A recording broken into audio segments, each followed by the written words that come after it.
Hello guys, welcome to my channel I speed up. आज के video में हम बात करेंगे ट्रू फॉल्स नॉट गिवन की। ये क्वेश्चन दोनों टाइप के एग्जाम्स में आते हैं, जैसे जनरल ट्रेनिंग और एकेडमिक में। और ये वाले क्वेश्चन जो रहते हैं वो येस नो नॉट गिवन से बहुत अलग होते हैं।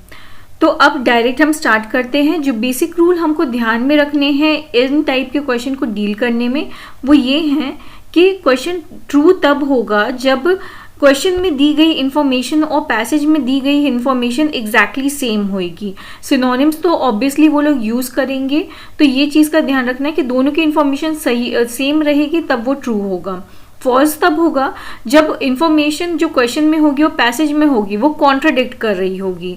अगर इंफॉर्मेशन दी गई है पैसेज में पर वो एकदम अपोजिट है उससे जो कि क्वेश्चन में पूछा गया है, तो वो फॉल्स होगा। और नॉट गिवन तब होगा जब इंफॉर्मेशन जो कि दी गई होगी पैसेज में और क्वेश्चन में जो पूछा गया होगा वो एकदम अलग होगी, या फिर अलग इस सेंस में कि क्वेश्चन में कुछ ऐसी बात पूछी गई होगी जो कि पैसेज में है ही नहीं, तो उस केस में वो नॉट गिवन होगा। ज़्यादातर स्टूडेंट फॉल्स और नॉट गिवन में बहुत ज़्यादा कंफ्यूज होते हैं। ये हमेशा याद रखना, अगर कोई ऐसी चीज़ पूछी गई है क्वेश्चन के अंदर जो कि पैसेज में मेंशन ही नहीं करके रखी है, या उस क्वेश्चन को आंसर करने के लिए इतनी इन्फॉर्मेशन नहीं दी गई है पैसेज में कि हम डिसीजन ले पाए कि वो ट्रू होएगी या फॉल्स होएगी, तो उस केस में वो नॉट गिवन होती है। कुछ बेसिक फैक्ट्स जो आपको ध्यान में रखने हैं कि कीवर्ड्स के अलावा, जो मेजर कीवर्ड्स होते हैं, कीवर्ड्स के अलावा बाकी सारे जितने भी वर्ड्स रहते हैं, ऑलमोस्ट जितने वर्ड रहते हैं, वो क्वेश्चन में उनका सिनोनिम्स यूज़ किया जाता है। जो कि पैसेज में जो वर्ड होगा उसका सिनोनिम जो रहेगा वो क्वेश्चन में यूज़ किया जाएगा। And also pay attention to the magnitude of the supporting word. Magnitude मतलब क्या होता है? ऐसे वर्ड्स जो कि बहुत हाई या लो रेंज को बताते हैं। For example exactly, always, first, last, all, etcetera. और बहुत सी जो एक कॉमन सी मिस्टेक जो बहुत सारे स्टूडेंट करते हैं वो ये है कि वो ट्रू फॉल्स नॉट गिवन की जगह TFNG लिख के चले आते हैं, तो उसमें मार्क्स नहीं मिलेंगे। अगर आप ट्रू फॉल्स की जगह येस नो लिख रहे हैं तो उसमें भी मार्क्स नहीं मिलेंगे। अब स्टार्ट करते हैं। ये एक पैसेज है जो कि मैंने कैम्ब्रिज के मटेरियल से ही निकाला है, और मैं कैम्ब्रिज मटेरियल की लिंक डिस्क्रिप्शन बॉक्स में दे दूंगी। अगर आपको ऑथेंटिक कैम्ब्रिज मटेरियल परचेज करना है तो आप अमेज़ॉन से कर सकते हैं, और उसकी लिंक डिस्क्रिप्शन बॉक्स में होगी। तो ये नेटमैग एक जो स्पाइस होता है उसके ऊपर है ये पैसेज। अब इसके अंदर अब इसमें आप देख सकते हैं, यहाँ पे इस पेज में मैंने दो पैसेज देके रखे हैं। क्वेश्चन है हमारा, in the Middle Ages most European knew where nutmeg was grown. अब सबसे पहले हम स्कैन और स्किम टेक्निक के बारे में समझते हैं। स्किम मतलब आपको पैसेज पढ़ना है और जल्दी जल्दी पढ़ना है, मतलब आप हर एक सेंटेंस को बैठ के समझने की कोशिश नहीं कर रहे हैं। और स्कैन टेक्निक ये होती है कि जो मेजर कीवर्ड्स हैं उसके बेसिस पे हम आंसर ढूंढने की कोशिश करते हैं। अब इसमें मैं स्कैन टेक्निक यूज़ कर रही हूँ। मुझे पता है मेरा मेजर कीवर्ड है मिडिल एजेस और यूरोपियन, तो इन दोनों पैसेज के अंदर मुझे ये दिख रहा है कि मिडिल एजेस और यूरोपियन इस वाले पैसेज में देके रखा है। तो अब मैं इसमें आंसर ढूंढने की कोशिश करती हूँ। Nutmeg was highly price and costly ingredient in European cuisine in the Middle Ages. तो मेरे दोनों कीवर्ड्स कवर हो चुके हैं। And was use as a flavouring, medical and preservative agent. Throughout this period The Arabs were the exclusive importer of the spice to Europe।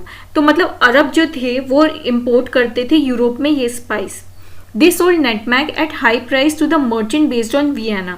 वो high price में बेचते थे वियना का मर्चेंट को।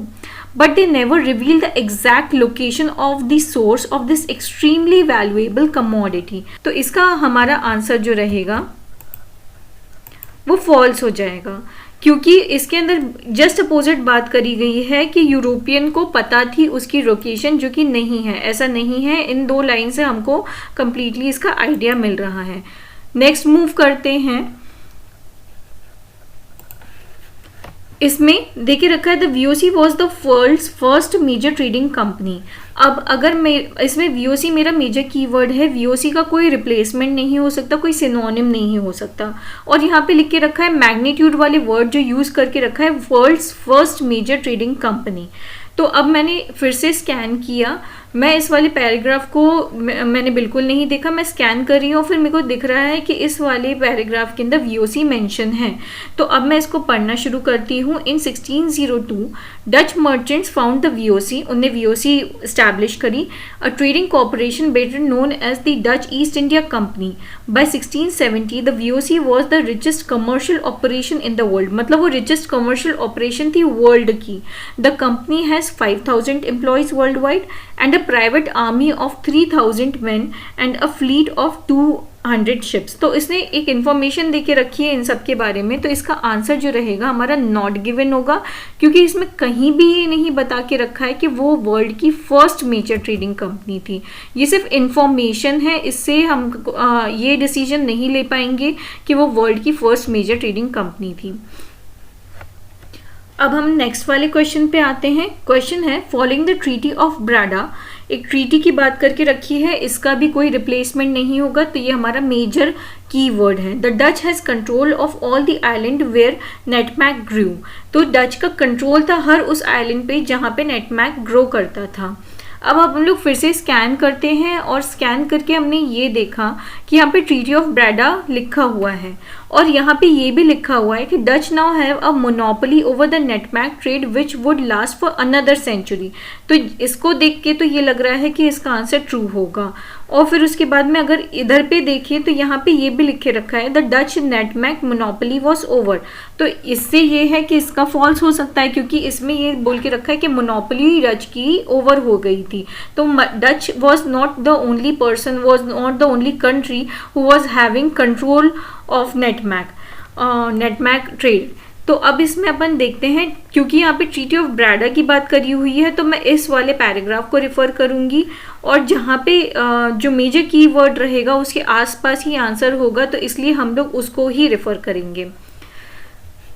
After decade of fighting for control of this tiny island, the Dutch and British arrive at a compromise settlement। तो पहले वो लोग बहुत लड़े इस आइलैंड के लिए, फिर वो एक कॉम्प्रोमाइज सेटलमेंट के ऊपर आए और उस सेटलमेंट का नाम था treaty of Breda in 1667। Intent on securing their hold over every netmag producing island. The Dutch offered a trade, Dutch ने एक ट्रेड ऑफर किया। If the British would give them the island of Run, they would in turn give British a distant and much less valuable island in North America। तो उनने ये trade offer किया कि उनको island of run अगर वो दे देंगे तो एक वो दूसरा डिस्टेंट आइलैंड दे देंगे जो कि नॉर्थ अमेरिका में है। द ब्रिटिश एग्रीड, ये बहुत इंपॉर्टेंट है, ब्रिटिश इस डील से मान गए, तो उसके मतलब ये रहा कि ट्रीटी ऑफ ब्राडा जो थी वो सक्सेसफुल हो गई। That other island was Manhattan which was now Amsterdam becoming New York. तो ये बेसिक इंफॉर्मेशन दे के रखी है। The Dutch now has a monopoly over the netmag trade which would last for another century। तो मतलब डच के पास में मोनोपोली है अब नेटमैग ट्रेड की, जो कि लास्ट करी है अनदर सेंचुरी के लिए। तो अपना आंसर जो रहेगा वो ट्रू रहेगा, क्योंकि इसमें पूछा है फॉलोइंग द ट्रीटी ऑफ ब्राडा, मतलब ट्रीटी ऑफ ब्राडा के बाद में डच के पास में कंट्रोल था नेटमैग के आइलैंड का, तो ये ट्रू रहेगा। ये वाली जो इंफॉर्मेशन देके रखी है वो सिर्फ मिसलीड करने के लिए देके रखी है, आंसर हमारा इन लाइन में था। Thank you for watching my channel. अगर आपको ये वीडियो पसंद आया तो प्लीज़ लाइक और सब्सक्राइब करिए